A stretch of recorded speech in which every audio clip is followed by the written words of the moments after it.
अभी सुन रहे हैं वगैरह से डी धमाका को। डीजे उमेश सुखीपुर बाजार। गलती की भेल गई बुचिया,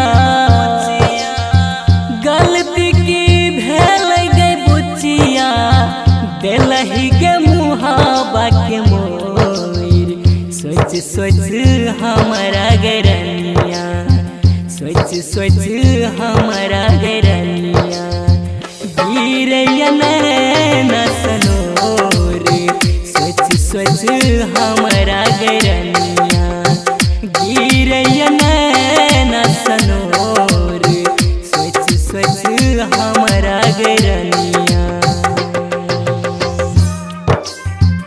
गिरैया नैना सनोर।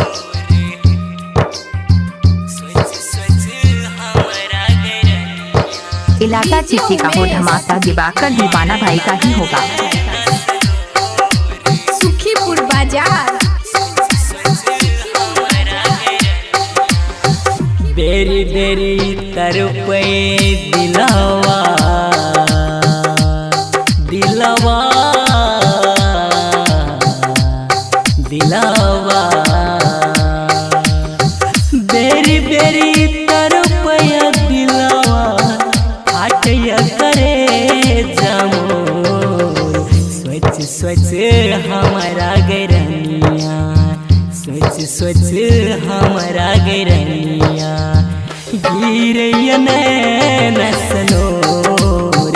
सोच सोच हमारा गरनिया, गिरैया नैना सनोर। सोच सोच हमारा गरनिया, गिरैया नैना सनोर। अभी सुन रहे दिवाकर दीवाना भाई।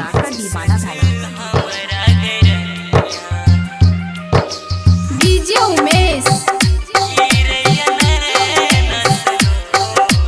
सुखीपुर बाजार। रोज रोज हमरा से मिलै गे छेले,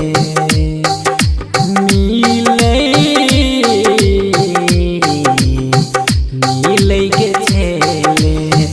रोज रोज मिलै गे छेले, जाई छे अब किया दूर। सोच सोच हमारा गरनिया, सोच सोच हमारा गरनिया, गिरैया नैना सनोर। सोच सोच हमारा गरनिया, गिरैया नैना सनोर।